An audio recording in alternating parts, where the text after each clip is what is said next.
We have had multiple high-profile mass shootings in America, and we've been waiting to find out what is going to be done about it. Well, something was done, just not something designed to stop them from happening. Take a look at what Tennessee's been up to, with Governor Bill Lee tweeting, "I signed constitutional carry today because it shouldn't be hard for law-abiding Tennesseans to exercise their Second Amendment rights." Yeah, I'm sure it's really difficult in Tennessee, by the way. Super difficult to get and carry a gun. Anyway, here's the issue. We're gonna give you the details on what that bill does. But as we get into the details, I want you to bear in mind that what the right has lately been saying after mass shootings. Originally, it was always just thoughts and prayers, but that's become sort of a joke and they sort of get that. So now it's not about the guns, it's about the mental illness. Saying effectively, we just need to make sure that the wrong sort of people don't get guns. So then that's a weird thing to say as a party, and then make it so that under the new law, adults 21 and older and military members between 18 and 20 will be allowed to open and concealed carry handguns without a permit and without first clearing a background check. So we're specifically gonna make it so that we're not looking into you at all. We don't know why you might be getting the gun. We're not gonna slow you down in getting that gun. We don't know anything about your predisposition or past history of violence. Just have some guns. Oh, and training. Remember what the NRA was originally about for like 100 years, supposedly, was responsible gun ownership? The training's out too. So we're not looking into your background. You're not gonna have to actually demonstrate that you know what you're doing. So worst case scenario, you give a gun to someone who's gonna go and immediately commit a mass shooting with it. Best case scenario, I guess, is more people accidentally shooting their off in Home Depot because they're not gonna know how to actually use their gun. All of this is fundamentally irresponsible and cuts against all of what the Republican Party nationally has been saying about mass shootings recently, but they're pitching it as some sort of big win. Look at how great it is to be in Tennessee right now.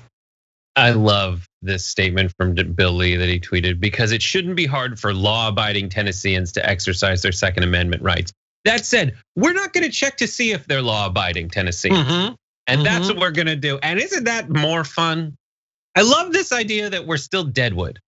Like that's it. That is the mentality that they're trying to feed into, but only as a marketing ploy to sell more guns. That's all it's about. Aishwarya Nagchowdhury is our associate producer on Main Show, and she used to live in Tennessee for a little bit. And she said it is crazy how easy it is to own a gun. So let's say you don't pass your background check or whatever, but and you want my gun. She's like, you basically just have to write a note saying, Sally's got my gun now. And now it's their gun. Like that's it. Yeah. Look, I want to jump ahead to, we have his statement, I believe, asked about whether recent mass shootings in Georgia, Colorado, and others gave him any concern about timing. Lee has previously said the increased penalties, for instance, if you steal a gun, you get a higher sentence now, mean that, quote, we in fact will be strengthening laws that would help prevent gun crimes in the future. That is so insultingly stupid.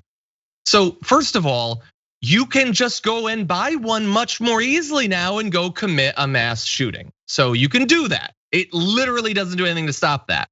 And let's say the one area they want to talk about is if you steal a gun. So yes, this helps to fight mass shootings if you steal a gun to, I don't know, someday commit a mass shooting. But if you steal a gun and go commit the mass shooting, you've already committed crimes. We don't need extra penalties for the theft. That's sort of not the worst thing you've been up to recently after you shot a bunch of people. So in every possible conceivable instance, this has nothing to do with mass shootings, except that the other components of the bill that aren't about the increased sentencing will make it easier to commit them if you're predisposed to do so. I don't even know what to do with any of these laws, these stories anymore. Because and part of it comes down to the Second Amendment being crazy. Like it is crazy in every sense of the word. Like we have every part of the Second Amendment. I'm not saying it's good, crazy, or I like plenty of good, crazy things. I'm not saying from a values assessment whether it is a good or a bad thing to put that, put that in your constitution.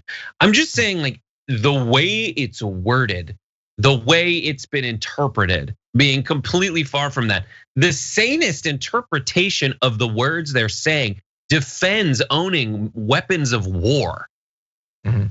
Like think about that. A well-regulated militia being essential to the maintenance of the country or whatever it is, comma, the right to keep and bear arms must not be infringed. Like what? That sounds like when you know someone's lying to you, they start with like all these subordinate clauses before they get to, and usually it makes sense. It's like, well, technically, if you need it in the future, if you're thinking about being in a militia, well, not even if you're thinking about it, because that's too much. But like, people need militias are neat, right? You love them, you got to regulate them though. But militias are neat. Don't not regulate them, but don't regulate them. But they're militias and they're neat. And militias, as we all know, are like ways to do war, ways to like essentially fight back against tyrants, right? So. Theory. And because of that, no. In this way relating to that, no, it's just like, so just everyone should have arms. Yeah. And they're right that that's in the Constitution. That's a tough one to overcome. But we've added and taken away amendments to our Constitution in the past.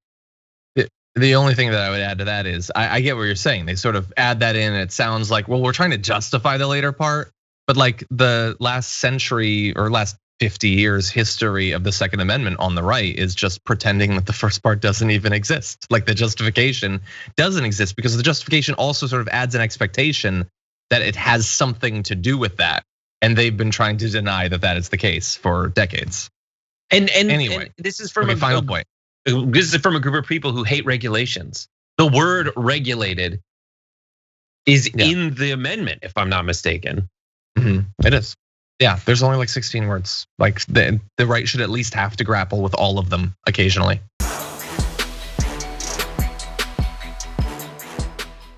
For more political news breakdowns, interviews, stories of activism, and me trying my hardest to care about the occasional big celebrity news story, subscribe to our YouTube channel at youtube.com/The Damage Report. And you can ring the bell wherever it is so you don't miss anything.